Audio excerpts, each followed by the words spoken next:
já está conferindo. 0,22, exatamente 18. Tem cuidado com a interpretação. É verdade. Opa, eu estava aqui tirando uma dúvida do Tito sobre a interpretação das partes de um conjunto. Você se lembra que na nossa última teleaula, o nosso assunto era a representação do conjunto? Então, a minha dúvida está na representação das partes do conjunto mecânico. Se você tem dúvidas como a do Titão, então você está ligado no canal certo. Na teleaula de hoje você vai aprender a interpretação dos desenhos de componentes e detalhes de conjuntos mecânicos. E aí, todo mundo pronto para acompanhar a representação dos componentes? A nossa teleaula de hoje está começando agora.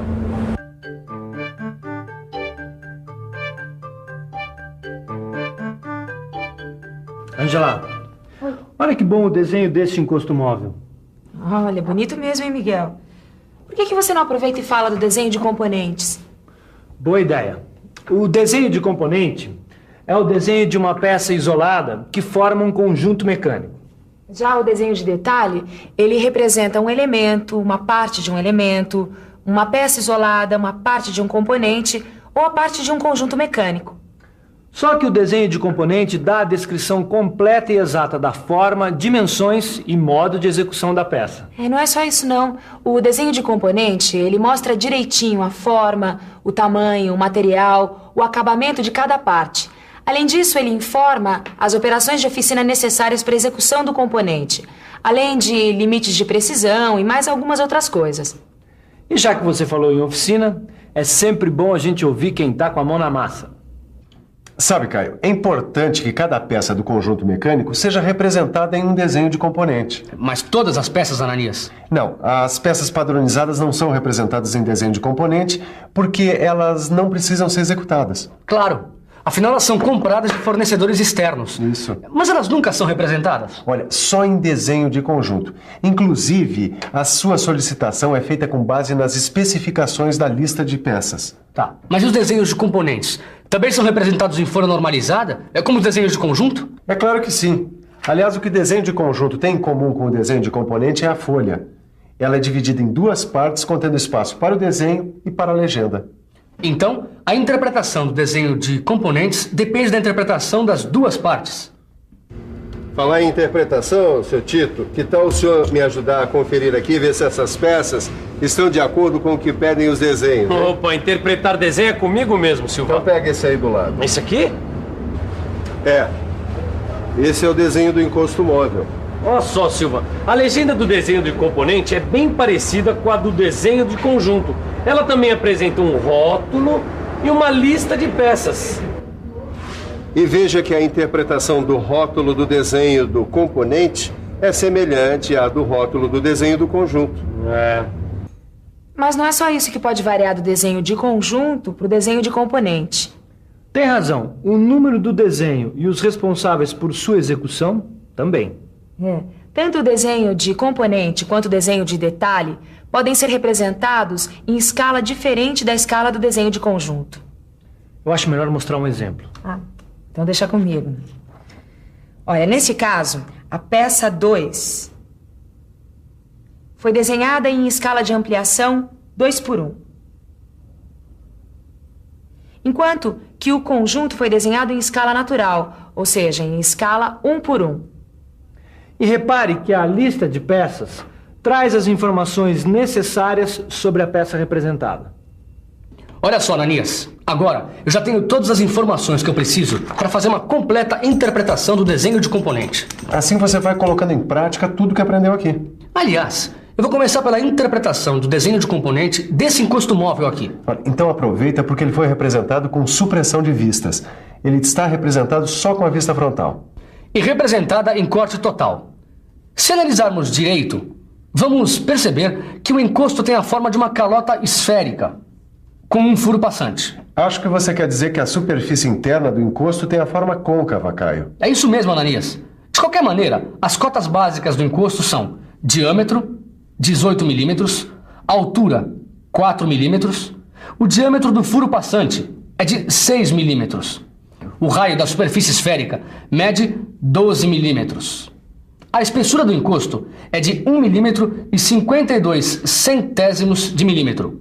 e corresponde à espessura do aço ABNT, 1010-1020, bitola 16. E aí, Tito? Você tá lembrado que símbolo é esse aí ao lado do número 2? É claro que eu tô, Silva. Este é o símbolo de rugosidade. Indica o estado de superfície que a peça deve ter. Então você também deve estar lembrado de que o círculo somado ao símbolo básico de rugosidade indica que a superfície da chapa para o encosto deve ficar do mesmo jeito que foi obtida na fabricação. Bom, isso quer dizer que a remoção do material não é permitida. Aliás, pelo que eu tô vendo no desenho aqui, essa não é uma peça que exige uma grande precisão. Bom, no desenho não tem nenhuma indicação de tolerância específica. Tem toda a razão. Só a tolerância dimensional geral foi indicada. Bom, mas agora vamos andar rápido com esse controle de qualidade, Titão, porque o grampo fixo não é só formado de encosto móvel, não. Então vamos ao trabalho, chefe. Vamos conferir o corpo do grampo fixo. Você checa as medidas que eu confiro aqui no desenho. Bom, observando o rótulo, dá para ver que o corpo está representado em escala natural, aqui no primeiro diedro. Logo ao lado, vemos que as medidas são dadas em milímetros. Isso. E bem acima, vemos que a lista de peças traz as mesmas informações já vistas no desenho de conjunto. Pronto. Agora dá para mostrar que o corpo está representado através da vista frontal e de duas vistas especiais. Vista de A, vista de B. Elas foram observadas conforme os sentidos das setas de A e de B, indicadas na vista frontal. Agora, a vista frontal apresenta um corte parcial e uma seção rebatida dentro da vista. Vamos ver o corte parcial. Ele mostra um furo roscado, quer dizer, um furo com uma rosca triangular métrica normal, que é de uma entrada. Mas não é só isso não, né? A vista de B mostra uma saliência e o furo roscado da peça. E a vista de A mostra a representação das estrias. Faltou dizer alguma coisa, não? Ah, já sei.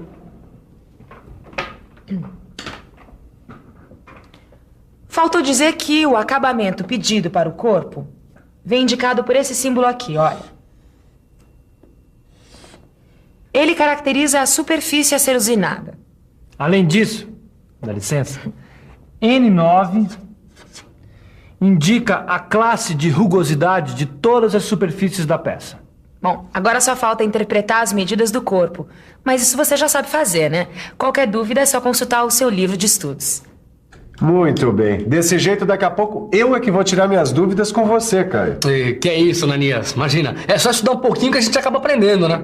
E você já aprendeu como se faz a interpretação desse parafuso aqui? Desse parafuso? Quer ver só? Aqui na legenda, ficamos sabendo que o parafuso está desenhado em escala natural e no primeiro diedro. Agora, as informações da lista de peças são as mesmas do desenho de conjunto. Nesse desenho, a gente vê que o parafuso está representado através da vista frontal com a aplicação do corte parcial. A vista frontal mostra a cabeça do parafuso, o corpo roscado, o elemento A e o elemento B. O elemento A deve ser rebitado no encosto móvel. Você já deve ter visto que na cabeça do parafuso há um furo passante que está representado parcialmente visível e parcialmente pela linha para contornos e arestas não visíveis. Mas e as medidas, hein, Tito? E se as medidas desses parafusos não estiverem de acordo com o que estabelece o desenho, já viu, né? Não se preocupa, Silva, que eu tô de olho aqui nas medidas do parafuso. Confere aí, ó. O parafuso deve ter um comprimento total de 64 milímetros, sendo que só o seu corpo mede 46 milímetros, que é a mesma medida desta parte roscada. Confere? Confere. E qual deve ser o diâmetro externo da rosca triangular métrica normal? Bom, ela deve medir 10 milímetros. Agora, o chanfro da cabeça do parafuso deve medir 2 milímetros por 45 graus. Já que você está falando da cabeça, Tito, qual deve ser o comprimento dela? Bom, seu comprimento, 12 milímetros. E o diâmetro da cabeça deve medir 15 milímetros. Tá de acordo? Perfeitamente. Mas qual deve ser o diâmetro do furo da cabeça? 6 milímetros e 5 décimos. E a localização deste furo é de 6 milímetros. Agora me diz o tamanho do elemento A. 4 milímetros de comprimento por 6 milímetros de diâmetro. E o tamanho do elemento B é 2 milímetros de comprimento por 8 milímetros de diâmetro.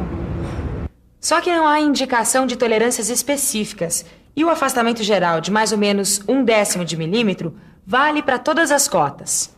Então nós vamos ver que o acabamento geral da peça corresponde à classe de rugosidade N9, enquanto que o acabamento do furo da cabeça corresponde à classe de rugosidade N12.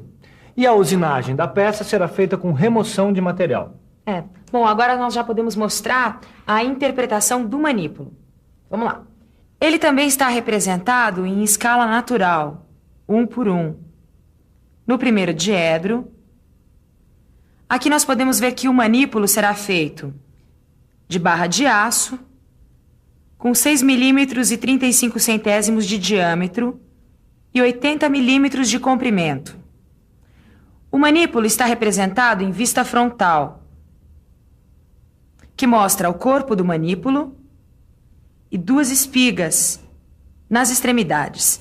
O símbolo indicativo de diâmetro mostra que tanto o corpo como as espigas são cilíndricas. Este símbolo aqui indica que o manípulo receberá acabamento geral, enquanto que este outro aqui indica que apenas as superfícies cilíndricas das espigas receberão acabamento especial. Antes de pensar em acabamento especial, eu quero ver se você interpreta corretamente as medidas do manípulo. Ah, Ananias, tá fácil de saber, né? Olha, é só olhar que o comprimento do manípulo é de 72 milímetros, que o seu corpo mede 56 milímetros por 6 milímetros e 3 décimos. E as espigas medem 8 milímetros e 5 milímetros. Agora repare que as espigas têm tolerância isodeterminada E9 no diâmetro. Elas serão rebitadas nas cabeças do manípulo. Bom, Silva, por falar em cabeças do manípulo, agora só falta a gente conferir estas aqui para completar o nosso controle de qualidade. Então vamos logo com a interpretação dessas cabeças. Hein? Bom, nesse caso aqui, a cabeça está representada em escala de ampliação 2 por 1 no primeiro diedro. Serão usadas 2 cabeças para a montagem do manípulo. Mas e o acabamento?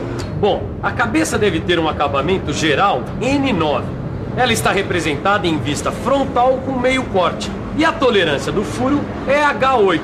O meio corte permite visualizar tanto o aspecto exterior da cabeça como o furo escariado interno. Aliás, N12 indica o acabamento especial da superfície interna cilíndrica do furo. Agora tem uma coisa muito importante, Tito.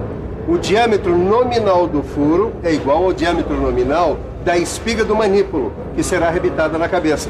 Portanto, a tolerância do furo da cabeça H8, combinada com a tolerância E9 do diâmetro da espiga do manípulo, resulta num ajuste com folga. E isso você não pode esquecer. Pode deixar que eu não vou esquecer não, Silva. Aliás, que tal uma boa revisão de tudo que a gente viu? E atenção, se liga aí que é hora da revisão. Na teleaula de hoje, você aprendeu a interpretar desenhos de componentes e de detalhes de conjuntos mecânicos. Viu que o desenho de componente tem muitos pontos em comum com o desenho de conjunto, apresentando espaço para desenho e para legenda. E ainda acompanhou a interpretação dos componentes do grampo fixo. Se você quiser gravar tudo sobre a interpretação do desenho de componente, é só praticar. E no seu livro de estudos tem todos os exercícios que você precisa. Então, até a próxima teleaula. Tchau!